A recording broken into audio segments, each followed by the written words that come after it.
homebrewed Christianity, we have got a treat for you today. This is Bo Sanders.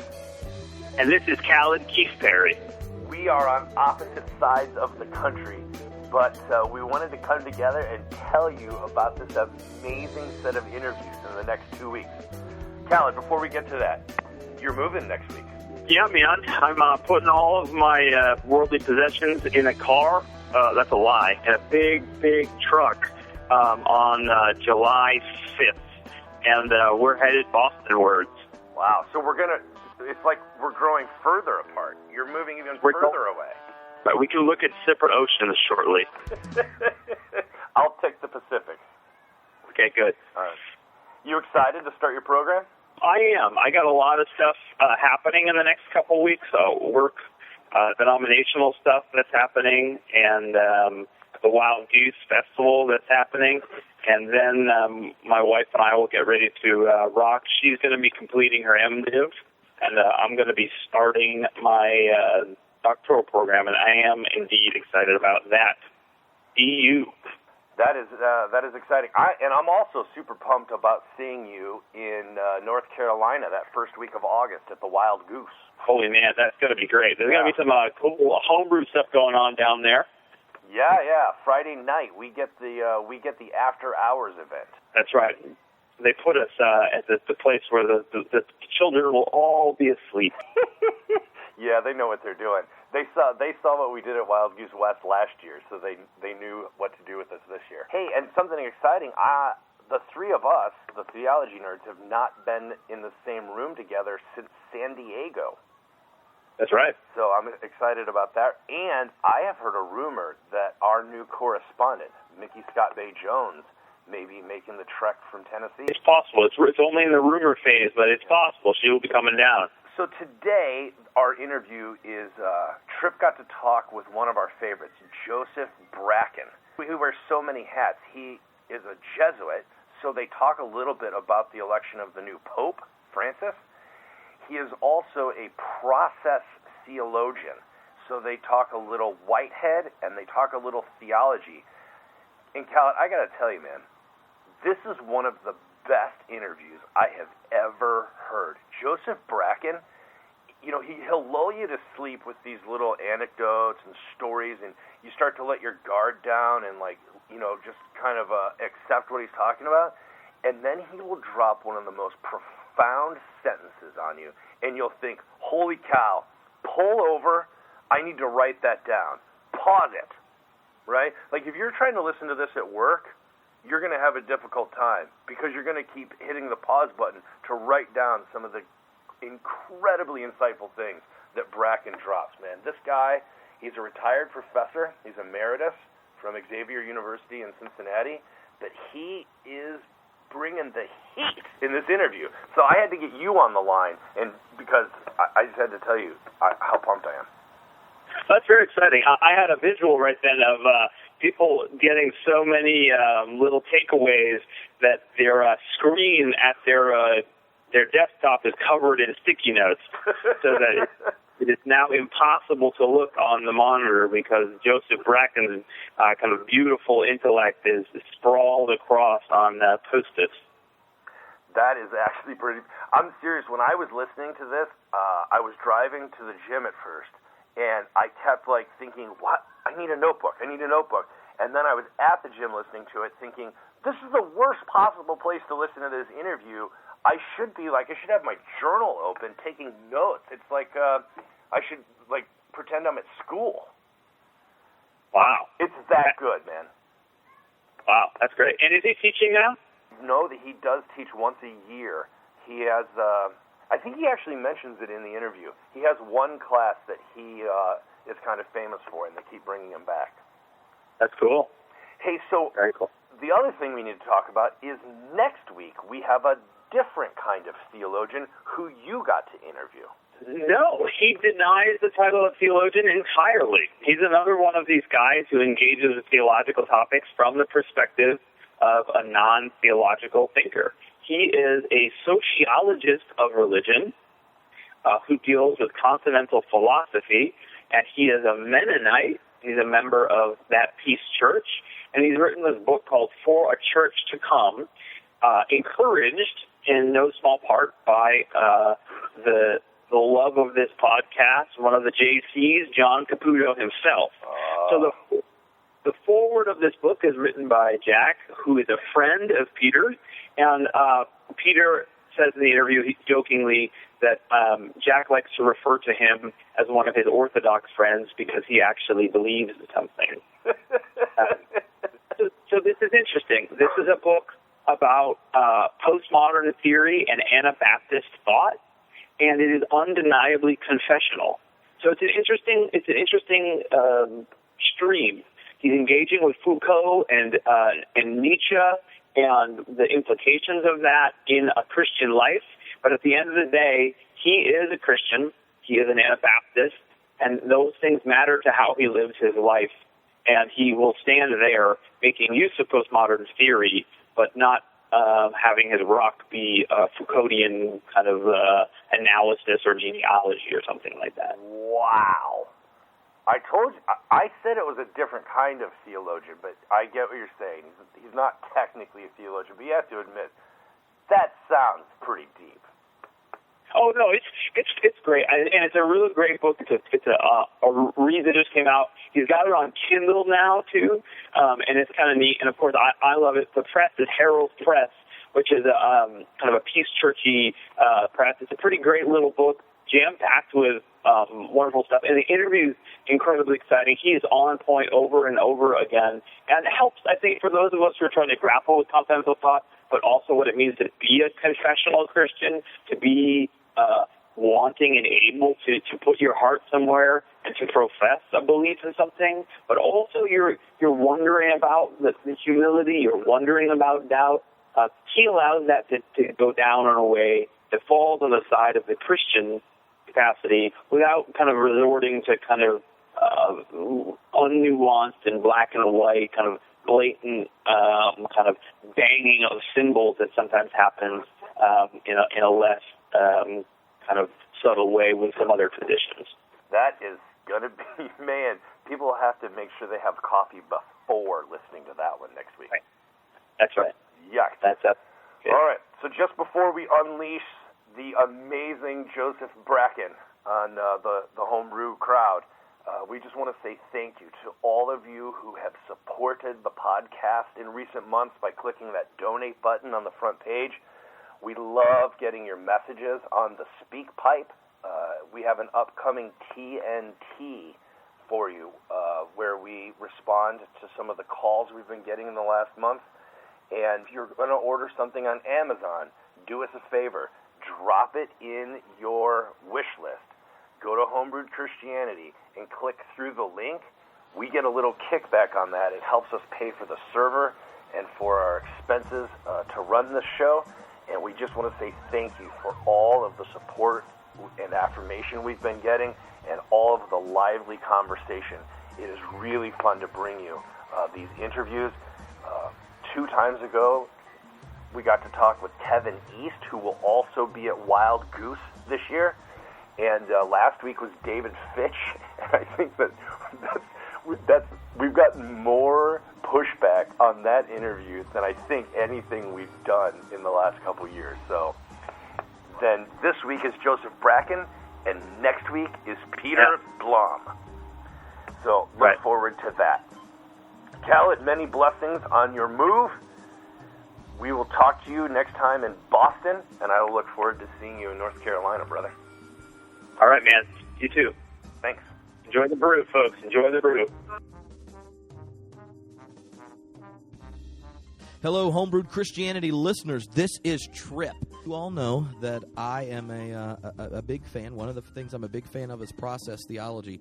And in the whole world of process theology, there's a certain flavor of neo-Whiteheadianism that really gets me excited. And we're going to get to that because today we are talking to Joseph Bracken. He is not only a Jesuit priest, but a philosophical theologian extraordinaire. And he has spent his life working at the intersection of Thomism and process thought and developing a philosophical theology that engages other religions and the sciences really seriously while staying grounded in his Catholic tradition. So I'm so excited to have Joseph Bracken back on the podcast. How are you doing today, Joe? I'm doing just fine. It's the start of summer here in Cincinnati, so we've dodged most of the really bad weather that swept across the Midwest in recent days. So I'm quite content. All right. Well, maybe you could begin just by letting everyone know where you are, and sure. And, that I wasn't joking about the Jesuit thing. No, I am indeed a Jesuit priest, and I've been at several places to teach, beginning with the Chicago Archdiocesan Seminary and then Marquette University for a number of years. But for the last 30 or so years here at Xavier University in Cincinnati. And most of my publishing has come from my time here at Xavier, although I began it already in the Mundelein and Marquette years. Mm-hmm. And I'm technically old enough to be retired, but I still try to teach a course, one course a semester, if the need arises. Sometimes my offering would not be needed, and so that's fine with me because I'm basically retired. Mm-hmm. Well, recently a book honoring your work came out. It's titled "Seeking the Common Good." Yes, and it includes seeking common ground. Seeking common ground.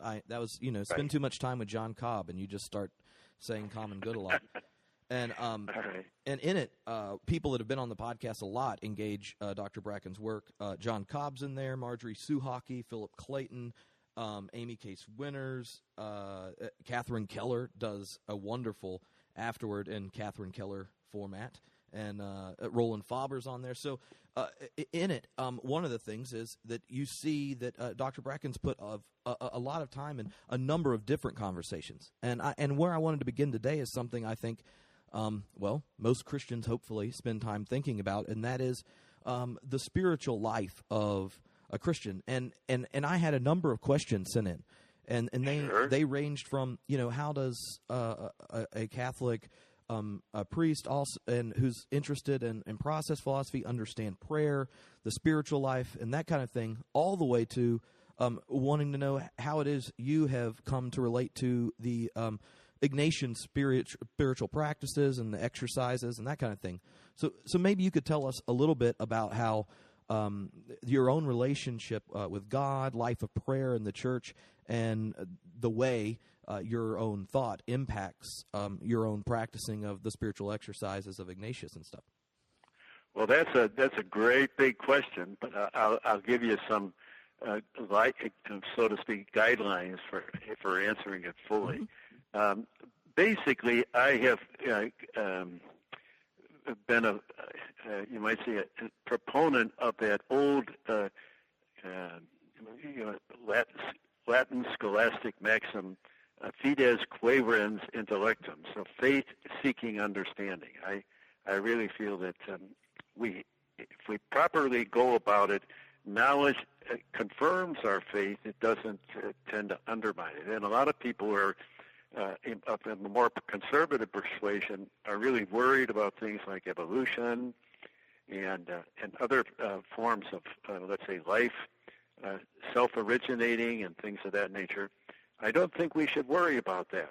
We should respect the natural sciences for what they're telling us, and then find some way to bring theological truths as we understand them to bear on the at least the meaning and the value of these scientific statements.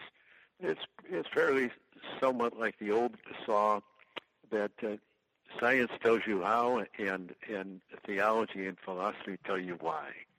And with keeping that in mind, I've been engaged in this process for quite a long time, and I really feel that my prayer life reflects the fact that I'm not upset by the latest new thing that I read in the newspapers coming out of some natural science discovery of one kind or social science ideas, but only that in due time, if not immediately, in due time, there will be a nice way in which these apparently conflicting truth claims can be reconciled. Mm-hmm. And so it's a rich intellectual life as well as a spiritual life. Mm-hmm. So what kind of spiritual practices have stuck with you from your your life in the Christian tradition, and maybe what are some spiritual practices or insights that you've gained from your own interaction with people of other faiths that you've put a lot of work in your life? Well, as a Jesuit, I was early on trained to do a certain amount of meditation every day, and I normally attend a daily Eucharistic liturgy, and I have other ways in which I try to remain faithful to the sacramental system of the Catholic Church. Now, there are 7 sacraments for Catholics as opposed to 2 for many of the Protestant traditions. But the big thing is the two that are really important for me as well as for the Protestants are baptism and Eucharist, and the others are more one-time affairs. Whereas Eucharist and baptism and also what I think is indirectly practiced in many Protestant denominations, but not recognized as a sacrament, is what you might say the sacrament of reconciliation, where mm-hmm. the priest or minister helps the person to realize that they are still loved by God even after they've messed up their lives. That can be a very consoling experience at times. In that sense, I really feel Ignatius and the Jesuit community have given me the freedom to explore in the world of ideas without worrying about penal consequences, even though I also know that maybe I'm just lucky because other people seem to have ventured forth into this area of reconciling religion and science and other controversial areas and wound up having their fingers wrapped by Roman authorities. But maybe they just don't understand what I'm all about, and so they leave me alone. In any case, I'm perfectly happy. That's the way I look at it. Yeah, well, one of the books that you wrote, and I think you did it with a peer of yours, is called "Self-Emptying Love in a Global Context," and and in it, you kind of re-look at the spiritual exercises that's right, but are putting it in a different framework. Could you say a little bit about that? Because I find a temptation with a lot of us Protestants who really care about the environmental issues and things like that to we have a tendency to get real cynical about the Christian tradition because no one really in the West was paying too much attention to what the outcomes of our decisions or the way we related to the planet and fossil fuels and all that we didn't pay attention to it, and then all of a sudden we get cynical when the question comes up about the tradition. And in the book you do a really beautiful job of harvesting the tradition and bringing its wisdom to the fore in light of the questions we have today. What kind of passion and stuff comes there when you don't get just cynical and toss out these old traditions, but harvest them and rework them in new ways? That's a source of inspiration for me. It's easy to toss something out. It's much harder to live with the apparent contradiction and turn it into something that's complementary rather than contradictory. And so I've been working at that. That's why we call the Festschrift, as it's called, Seeking Common Ground between different religious traditions, between religion and science, and so forth. But as far as that little booklet, it's really not terribly large. It was co-written by me and another Jesuit called Robert Sears, who has been at Loyola University Chicago for a number of years in the Pastoral Institute. And we were convinced that while Ignatius wasn't, given that he lived in the 16th century, he could hardly be said to be on top of modern ecology and environmental issues. But at the same time, he had a great respect for all of creation as being God's handiwork and our stewardship of that creation, which is we're called upon as God's very special creatures.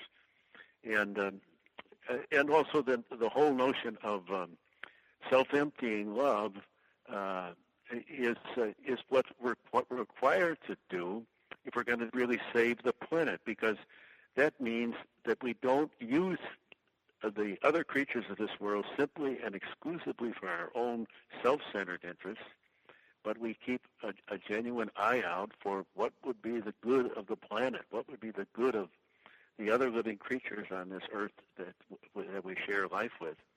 And now I still, people that say they worry about killing a mosquito, that's too far for me. But in many ways, I do think we could do a much better job for religious reasons in safeguarding the good, the well-being of the planet, if you will. And it's good for us because eventually we're going to live on a garbage dump if we keep going the way we're doing. And that's not very good for us. But it's a deeper issue than simply looking out for oneself and one's immediate posterity, supposedly children and grandchildren.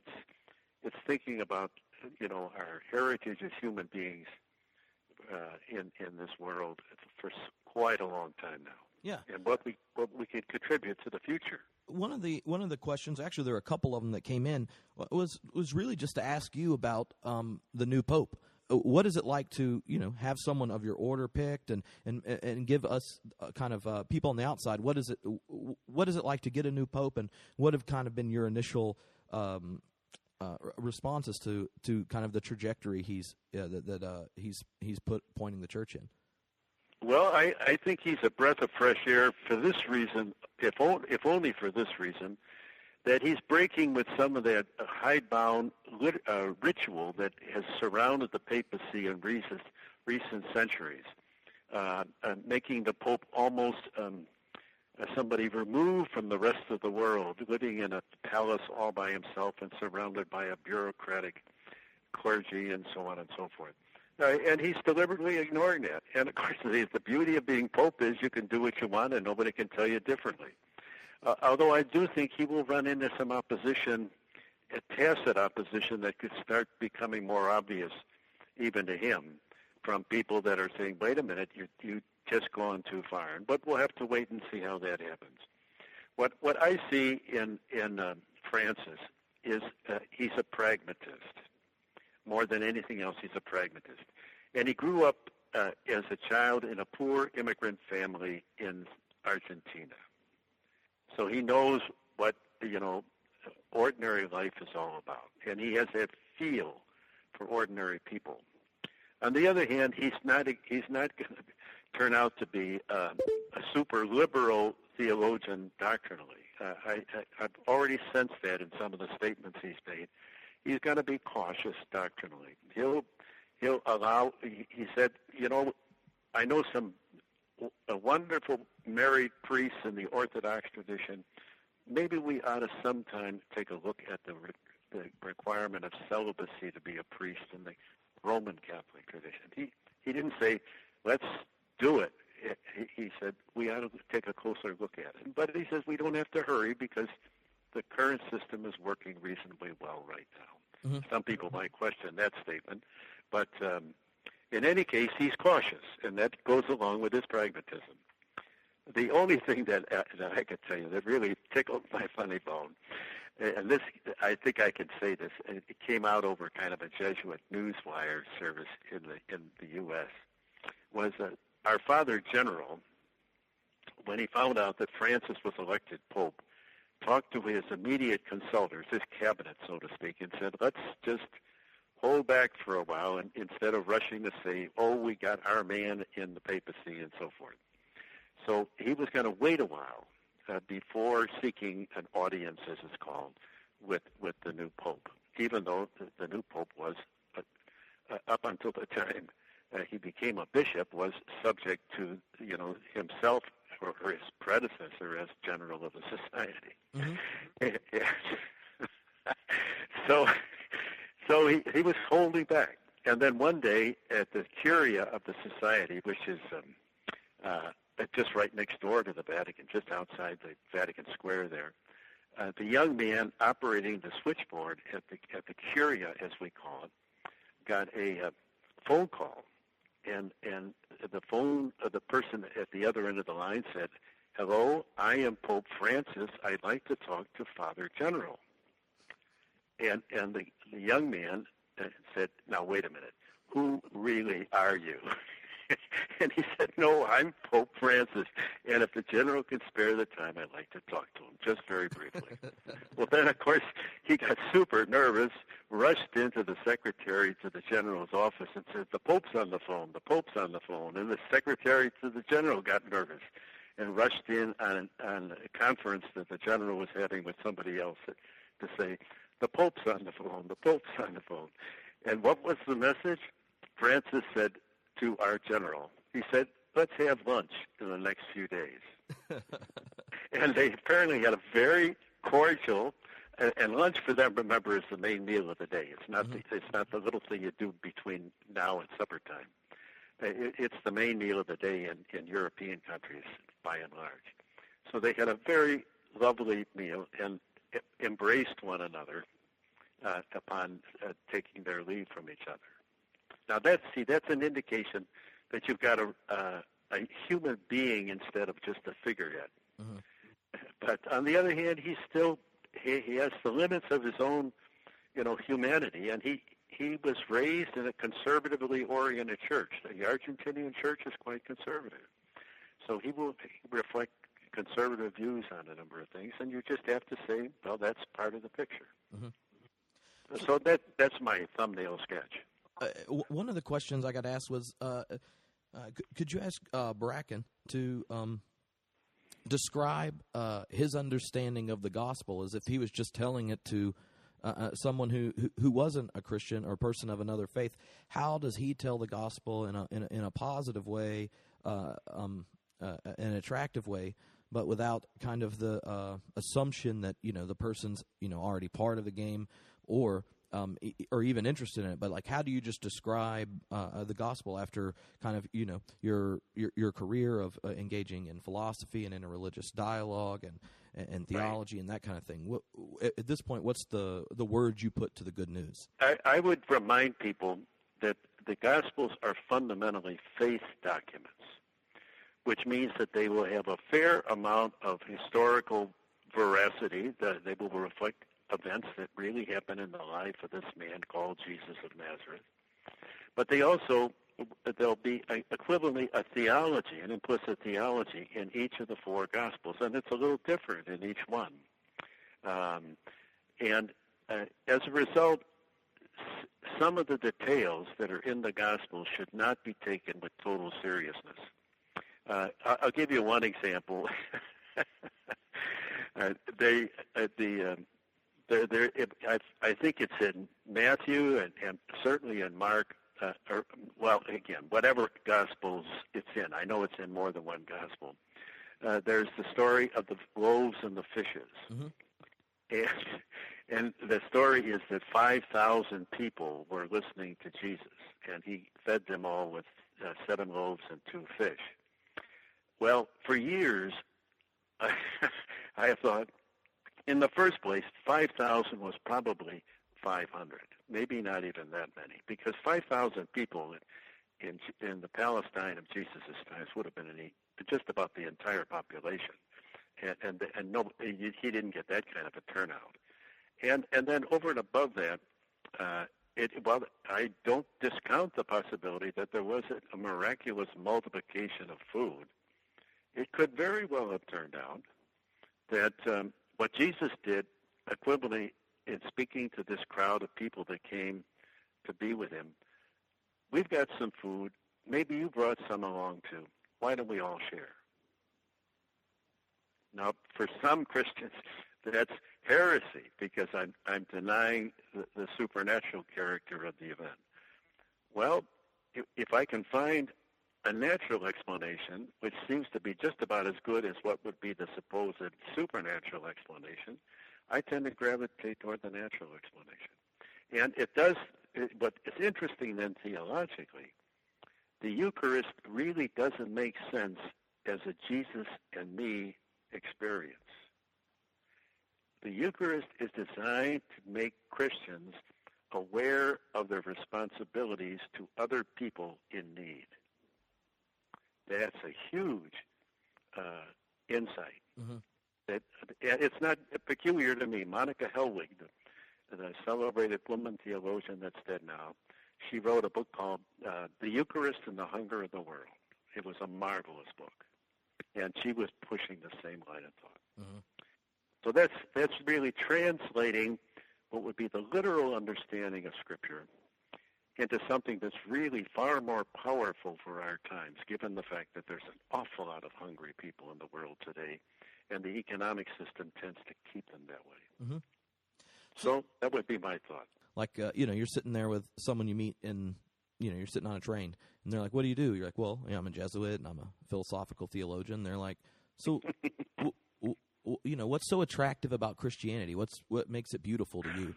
Probably the thing that's come home to me over the years more and more is that would be evident in the books I've written, that the doctrine of the Trinity and, of course, its sister doctrine, the Incarnation. Jesus is both divine and human. And of the two, in its own, both are very important for non-theological reasons. The Trinity, once again, as the classic example of how you can really respect diversity and still find what I would call a corporate unity, a unity of a community. Or I've even in recent months and years been thinking of the Trinity as a system, which is just a coordinated set of relationships among people, Mm-hmm. And then the Incarnation. What that really says is that the supernatural can become natural, and the natural can be supernaturalized. That's a stunning insight that I find in no other world religion. Mm-hmm.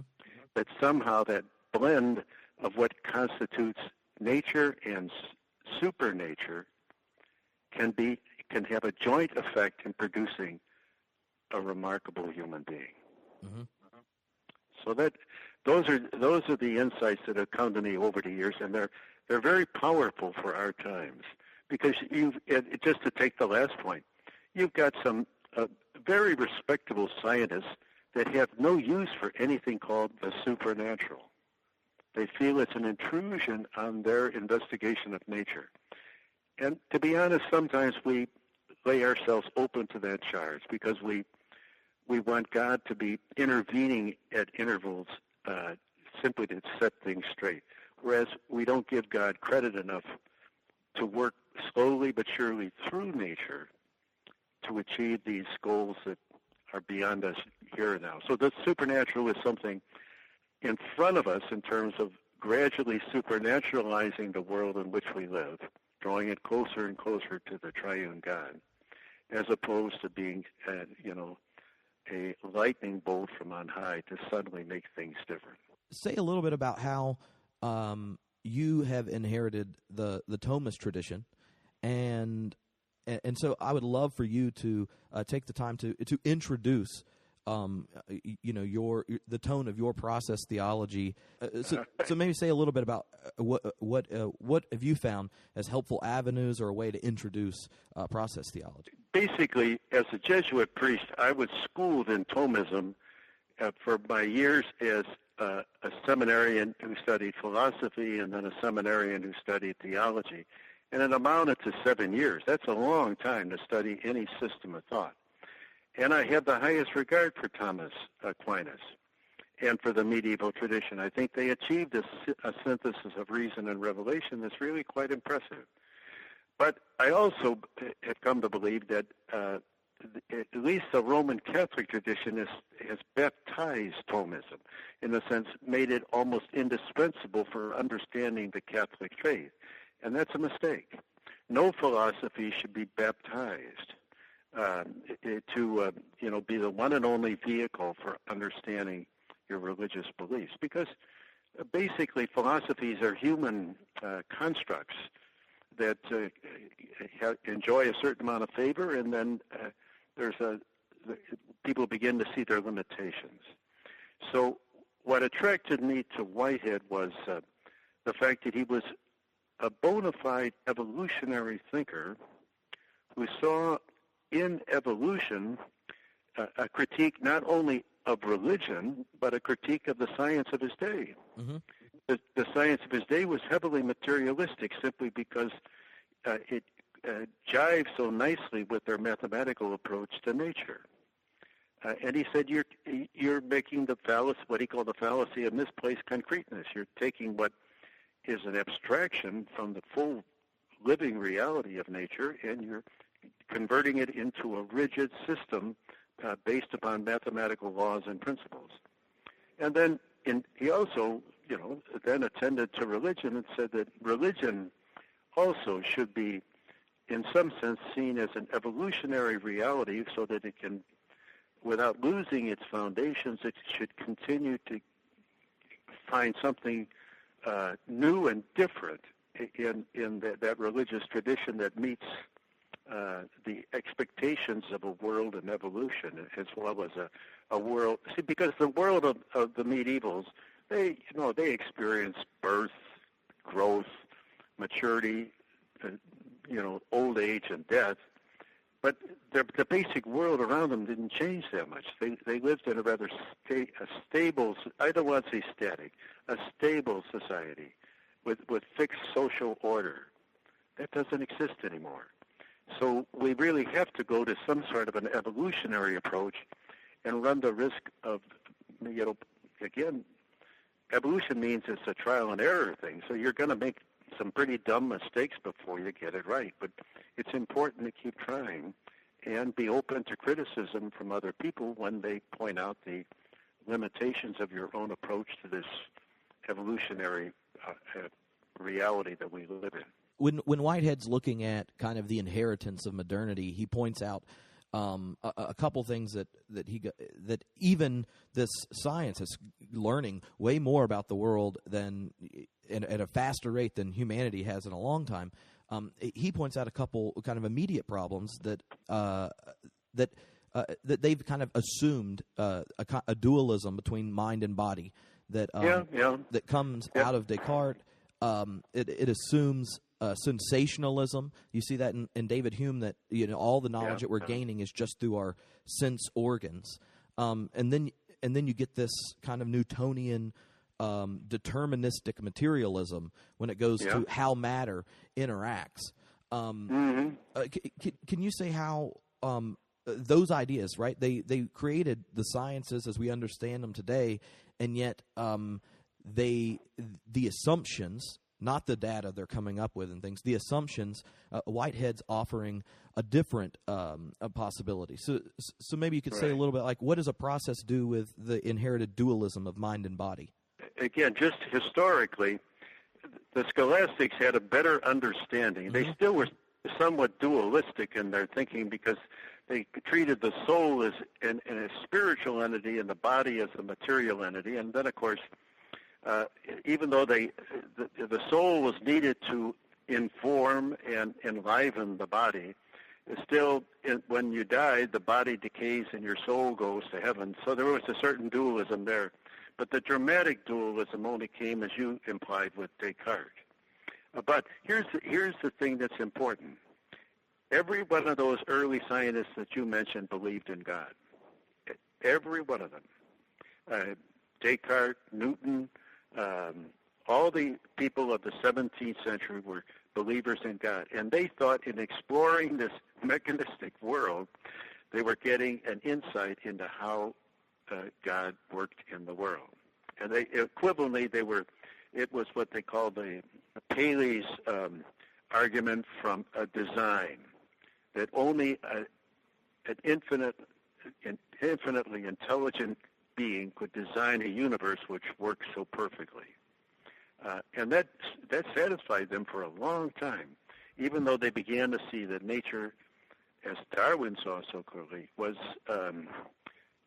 at least at times, seemed very, if not destructive, at least capricious and very, very impersonal, allowing death of individuals and entire species for the sake of some evolutionary progress. But that's our problem, dealing with the facts of evolution, whether it too is mechanical or whether it too can be inspired by something like a divine purpose. Mm-hmm. Not necessarily a goal that's fully determined, but a directionality that could only come from a higher source. Is it in science that this determinism breaks down, or are you not just imposing these ideas? At least the way I explain it to my classes in religion and science, secular materialism, which is people like Richard Dawkins and Daniel Dennett and others, that's a religion. It's not science, it's a religion. It has a fair amount of science connected with it, but basically it goes back to beliefs about the nature of reality that are not scientifically verifiable. So in that sense, when you choose between Christianity or any of these other religions that emphasizes the spiritual values of life, if you go the route of faith in the sense of faith in God and so forth, that's a faith statement. It can't be proven strictly by empirical observation and verification. But so is so are the kind of totally one-sided statements of these individuals. They're pushing a religion for their own reasons, and I'm not going to inquire into it. What they do, however, get that people like me envy is they get a lot of attention.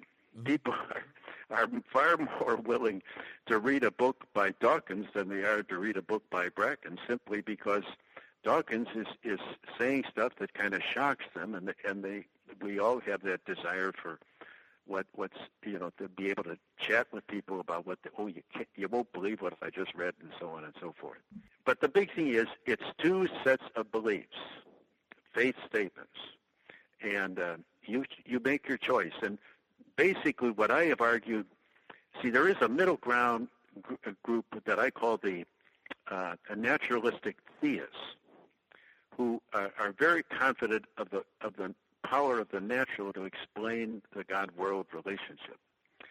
Even if they don't think of God as in terms of a personal being beyond the order of nature, there's a sense of the sacredness of nature in so many of the theistic naturalists. And that's what I think those of us who are more classical theists should be aiming at, is to show them these fair-minded, open-minded, fair theistic naturalists, that there's more there. There's another level of understanding that can be provided only by religion, a more explicit set of religious beliefs than the sacredness of nature. Mm-hmm. But it's never in conflict with the solid beliefs based upon rational evidence about the empirical order that these naturalistic theists put so much confidence in. Mm-hmm. So the supernatural represents a further level of explanation, which you may take or not take. You can still be a very good person and stay at that intermediate level between secular materialism and classical religion. But there will be certain unanswered questions, and the pull on you will be from the scientific materialist. Well, we will eventually explain this completely in terms of the physical and neurological sciences and things of that nature. And the people that espouse explicitly religious beliefs, that there is this higher order, just as you say, of love, joy. Those things don't seem to come strictly from interplay of neurons. We shouldn't waste our time trying to refute the Dawkinses of this world. But what's going on in systems biology and this notion of emergence and cosmology that gets a philosophical theologian like you excited? Basically, I should give due credit to Philip Clayton here. He's wrote that book called Mind and Emergence, some years ago. I think it might have been Oxford University Press, and it's quite good. And he distinguishes between strong emergence and weak emergence. Weak emergence is basically physicalism in the sense that it's just a question of a little more artfully contrived organization of fundamental particles, nothing more than... So ultimately we human beings reduce to a very technically organized set of particles, atomic particles in dynamic interaction. Whereas strong emergence says, no, as you move from one level of this hierarchy of nature to another, new powers, new realities emerge. So that, in that sense, you're not physicalist. It's non-physicalist in that sense. But still in its own way naturalistic in the sense that these are powers in nature, not just dramatic interventions by God to move from one level of the hierarchy to another. There's a natural... There are laws of self-organization at work there that are natural and not based upon simply supernatural intervention. Mm-hmm. So in that sense, again, that's why I call God a system, because God is the super system. Everything is building up towards incorporation into the topmost system. And the example would be, just as atoms, and this was also mentioned by Whitehead in Process and Reality, just as atoms retain their atomic identity by becoming part of a molecule, and yet they're also enjoying, you might say, a higher type of existence and activity as part of a molecule than just an isolated atom. And as the molecule, some of the molecules at least becomes components of cells, which are living, entirely living things. So there's a very realistic possibility that we are moving towards this union with the divine as the, you might say, the most cleverly organized, or I don't want to make it sound too childish.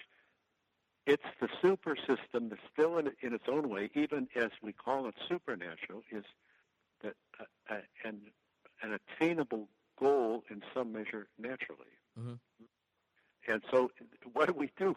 The irony, of course, is that the old classical understanding of the God-world relationships was that everything came forth from God and returned to God. And you basically what you're saying is that when things first come forth from God, they're very primitive. They have little or no organization. And 13 billion years has been needed to get to the level of organization that we're at right now, and we ain't done yet. Mm-hmm. That's the idea. The emergence and this type of ideas, people going to a symphony and the experience of being at a symphony, a couple dead stars, right, to get the periodic table to even have a planet like ours, and it took millions of years of chemical complexity such that biological life becomes possible. And then John Polkinghorne, the celebrated British physicist theologian, talked about rethinking formal causality, Aristotelian formal causality, as informational causality. New levels of information enable new levels of organization. Now, where does the information come from? Partly from the past, but partly from a source that is not, from our perspective, fully known yet. You have picked up the problem of the one and the many, and work through its history and work through it today to bring this a different kind of paradigm for looking at religion and science. Just as I did in subjectivity, objectivity, and intersubjectivity. The classical paradigm, which we should understand before we start to move away from it, was really thought up by Plato with his idea that there were forms of things which didn't change, and you had all the empirical things of this world which were imperfect representation of these unchanging forms. And there, of course, was among the forms, there was one form in particular, the form of the good, which was the top dog form, if you will, everything ordered to it. Well, that top-down, strongly top-down causation of the forms upon the empirical things of this world, it was readily picked up by Christianity, early Christians, because it seemed to fit so well with their idea of God as above and beyond nature. So God becomes the form of the good. God becomes the cause of everything that the ultimate cause of everything that exists on this earth and so on. And it's strongly top-down oriented in the sense that everything ultimately comes from God and is being ordered back to God with some in the light of some idealistic plan or divine plan. And only in the sciences of our day, the life sciences in particular of our day, have I begun to see a new paradigm, a paradigm where the one is not a transcendent entity, but a transcendent activity. The activity of what Whitehead called creativity, which I think is still his, more than actual entities in societies. Creativity is what I think was the most brilliant insight of Whitehead. That's what ultimate reality is. It's activity, but it's activity that always has to be, as Whitehead said, instantiated, made actual in entities. But in the end, it's activity. God is activity more than an entity. Being as a verb rather than being as a noun. And then, of course, this activity, the many becoming one and I'm being increased by one, is producing more and more complex unities that are objective in their own way. That's where I push Whiteheadians a little hard, that you have to give some objective unity to societies over and above being nice, neatly organized groups of actual entities. There's something new there in the society that's not there in the component actual entities. But in any case, put it another way, the creativity is responsible for the creation not only of, or the empowerment, better said, not only of actual entities, but the empowerment of the societies that last as the actual entities come and go. Mm-hmm. And then you have, there's where your hierarchy of the theory of emergence comes from. You have more and more complexly organized societies that release new powers of self-organization that build towards even more comprehensive and complex societies, and that's evolution. Mm-hmm. So really, evolution only works, realistically, it only works in terms of the second paradigm. And that's why, Aquinas was such a brilliant thinker for his day, but he couldn't have imagined the idea of the self-organization of the many to produce not a unit, you might say a corporate unity, rather than the unity of a higher order transcendent being. Mm-hmm. It would be beyond him. But we're there now in terms of what the sciences are telling us. So we should shift to a more dynamic paradigm for the one and the many. I think Whitehead, he knew intuitively that a society was something more than an aggregate of actual entities. And John Cobb and I have exchanged emails on this, and John was kind enough to admit in that festschrift that basically I convinced him that a society is something more than what Whiteheadians normally take it to be. It's something new and something in the objective order rather than it's the result of intersubjectivity, but itself is a new form of objectivity. A society. It's got a thing like nature, which makes it a society very much like a substance, except in a substance the form works from the top down. The soul governs the body. In this new notion, the form changes. The form is the result, the byproduct of the activity of these intersubjective agents called actual entities. And so the form continues to evolve as the entity develops interiorly and in response to its environment. So in that sense, again, you should be looking for an example of the one and the many from your contemporary understanding of the way the world works, not the way it should work. So the empirical approach versus the idealized supernatural approach, you might say. Mm-hmm. Not that the supernatural isn't that there has to be some measure of top-down causation, but the real energy comes, and that's Whitehead's insight about creativity as equivalent to matter. The real energy comes from below. It's bottom up and top down, just guiding and organizing the energy that's at work there from the bottom up. Mm-hmm. And that's a marvelous idea in my thinking. So maybe you could say a little bit about how this image would help you describe what does it mean to be Joseph Bracken, and then as a society and that identity that exists but changes, and also what would it mean to be a person who's also a part of a larger society like the church. So what does this idea play for how we understand ourself, and then ourself as a part of the body of Christ? Well, once again, a person, basically a human being, is a system of systems. A set of systems with a topmost system that is kind of the ordering,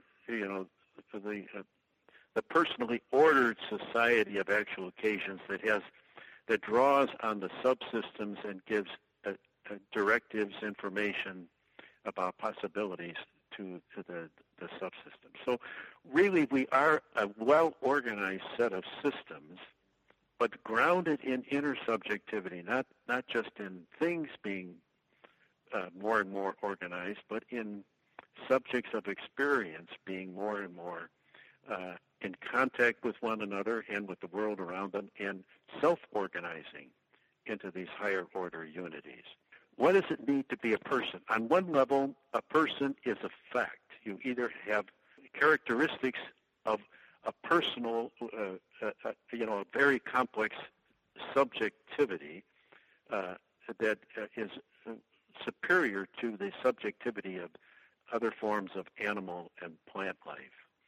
That's what gives you, it is a fact. I do believe you're born a person, but that it doesn't stay as, it's not just simply a fact, it's a developmental process. And that's where, just to be honest with you, I think you could probably get eventually some kind of compromise between the pro-life and the pro-choice people. Mm-hmm. If you would allow the pro-life people to say, yes, we have a person from the moment of conception in a very primitive sense, and the pro-choice people saying, well, but it's in an early stage of development, and there may be times when we simply can't allow this developmental process to continue because of the danger to the mother or to the danger to the society and so on and so forth. Mm-hmm. Well, there's at least this ground for further talk and negotiation, instead of saying one's right, the other's wrong. Either you're pro-life, you can't be pro-choice. If you're pro-choice, you can't be in any sense of the word pro-life. Mm-hmm. That's the old business of Westerners wanting either-or positions rather than both-and positions, and that's what's troubling us. It would also help us reframe even the end-of-life issues, right? Like, how right. does so if I'm at a point where I'm no longer conscious, and then there's a process kind of view of things helps look at it creates more of a spectrum rather than right. having a fight about keeping a machine to keep me alive kind of thing. Right, giving due credit to it, the Catholic Church has always said you shouldn't use extraordinary means to prolong life.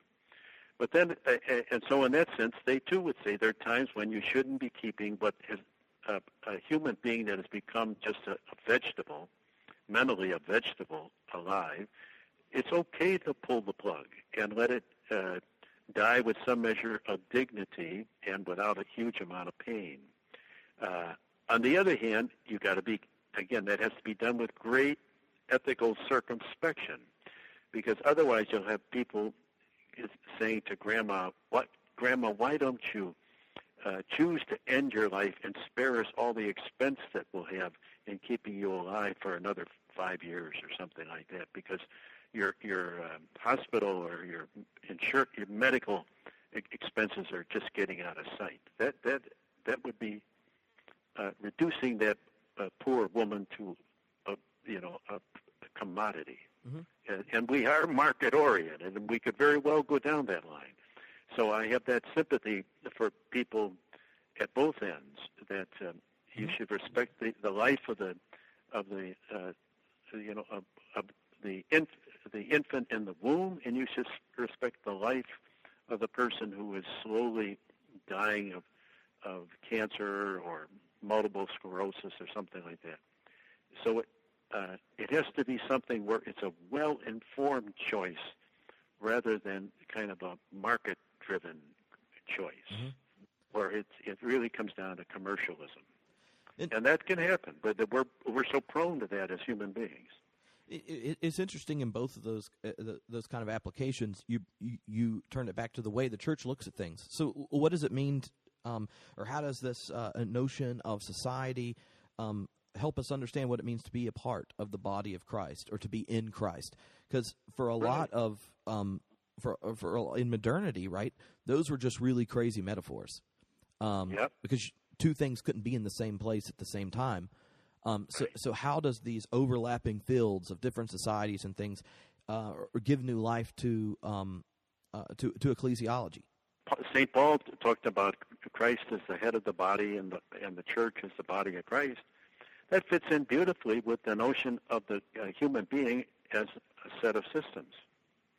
You've got a topmost system that gives, if you will, orientation and direction to the systems proper to the body, the physical systems proper to the body. At the same time, the topmost society can't exist without those lower order bodily systems working, smoothly and efficiently. So there's an interdependence there of top and bottom, head and body. That would make a great deal of sense. The unfortunate part about the body of Christ has come to be it's too authority-oriented as it's come down in the tradition. It's an excuse for church authorities to impose their will on, the people in the pews as members of the body who should be willing to go along with what the head decides. That's not true to human nature. And once you start to understand it as a set of interrelated systems that need each other, and also you basically, well, let me put it this way: the early church thought of the body of Christ as the church, not as the Eucharist. That stunned me when I first read that, but they really thought the body of Christ, taking off from St. Paul, was not the Eucharist.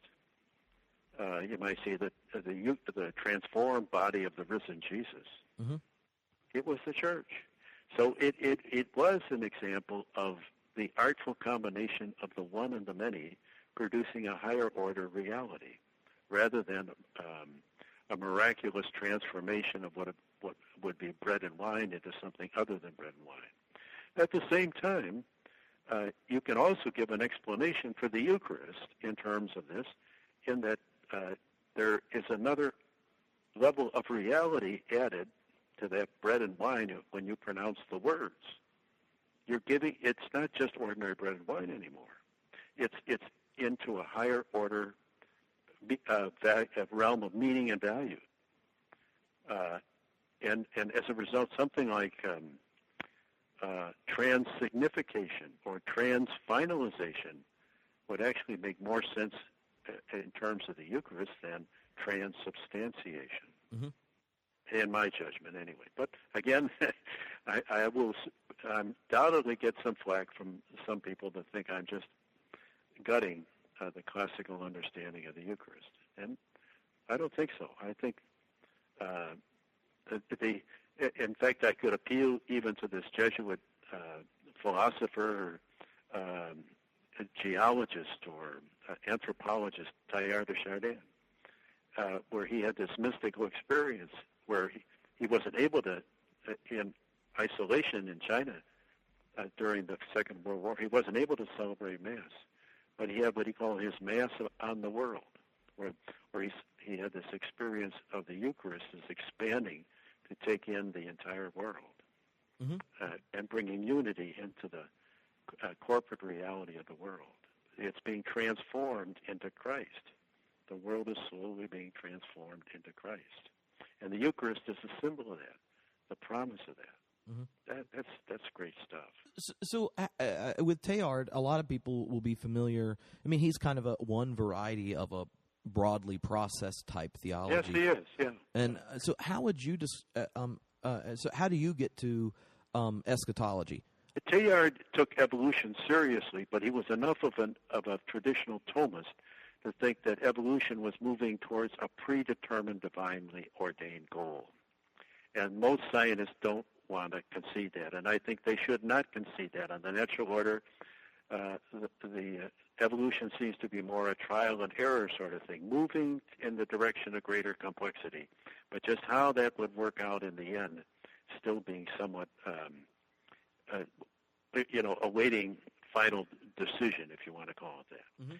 So you can have that ideal of something like Christ as the omega point, as shall we say, a symbol, but not as a physical goal.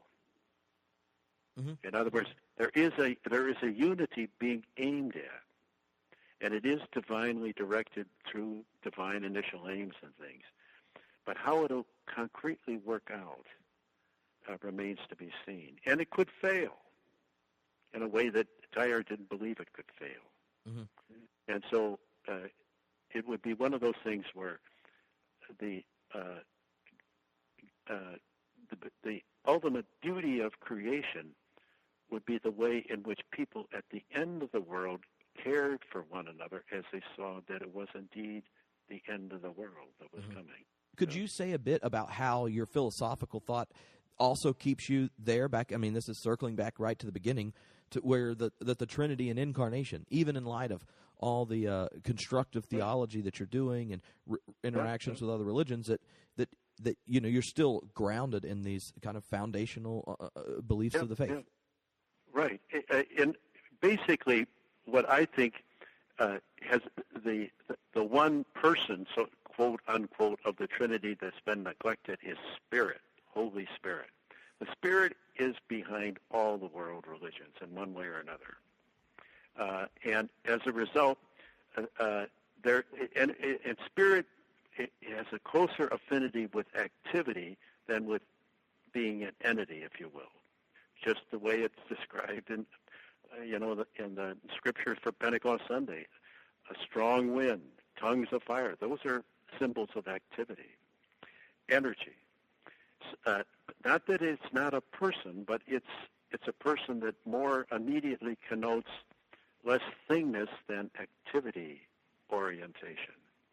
And at the same time, the Spirit doesn't work equally in all the religions, any more than the Spirit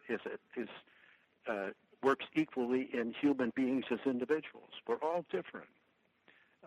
We all manifest what it means to be human. And all the religions of the world, under the influence of the Spirit, are achieving their own kind of incarnation of what they think to be God, the finite manifestation of what they think to be God. And I just, again, as a Christian, but even as a philosopher, I think this deeply interpersonal incarnation of God as Trinity and Jesus as the divine and human simultaneously, that's got a certain leg up, if you will, on some of the other incarnations. but that the Spirit is at work there, and that some form of manifestation of the divine in these other religions is at work, I'm absolutely sure of. And as a result, I'd rather see you as a good Hindu than a mediocre Christian, put it that way. So does this help explain for you kind of Francis's reply about atheism? So how would this kind of Trinitarian, a good ethical atheist has his own form of secular religion, and if he's faithful to it, I have no doubt that God will find some way, quote, to save, unquote, the atheist.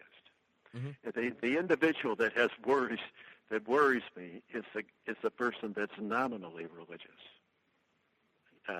But a good card-carrying atheist that is open to other possibilities and deeply dedicated to his fellow human beings, I think she is operating under the influence of grace without even knowing that it's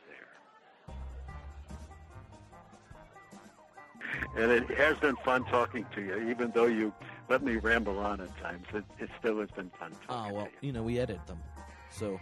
All right, good. All right. So you take care, and we'll see what happens, okay? Okay. Thank you. Have a great afternoon.